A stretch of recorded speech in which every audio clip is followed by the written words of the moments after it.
என் குழந்தைங்க 2 குழந்தைங்களுமே நான் தான் ஹாஸ்பிட்டல் கூட்டு போகணும், நான் தான் கூட்டு வரணும். என்னைக்கு தான் பொறுப்பா அப்பனா இருக்க போறியோ மூஞ்சியும் மீச. ஈவன் எனக்கு கூட லாஸ்ட் தீபாவளி அப்போ கூட எனக்கு கொஞ்சம் பேக் பெயின் இருந்தது. கூப்பிட்டேன் சார் அவரை, வரவே இல்லை அவரு. அவனை கூட்டு போய் உள்ள போடுங்க, நானே வந்து லாடுங்க. ரெயின் வேற அப்போ ஃபுல்லுமே.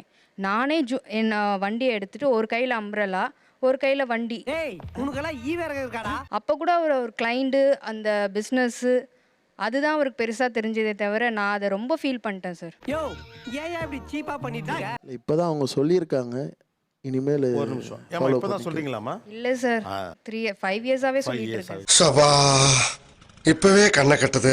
அப்புறம் சார் இன்னொன்று பர்த்டேவா, டைம் என்ன, இத்தனை மணிக்கு கேக் கட்டிங்க, பசங்களாம் ரெடியாக இருக்காங்களா, அவர் வரத்துக்குள்ளே எல்லாம் ரெடியாக இருக்கணும். நீ என்ன அவ்வளோ பெரிய அப்பாட்டாக்கிறா? கேக் கட் பண்ணியாச்சா, செலிப்ரேட் பண்ணியாச்சா, ஃபோட்டோ எடுத்தாச்சா, வீடியோ எடுத்தாச்சா, சரிம்மா எனக்கு அடுத்த கிளைண்ட் இருக்காங்க, நான் போயிட்டு வரேன், நீங்கள் தூங்குங்க. எனக்கு வர்ற ஆத்திரத்துக்கு அவன இது வந்து ஒரு டீக்ரேடிங்னு உங்களுக்கு தெரியலையா?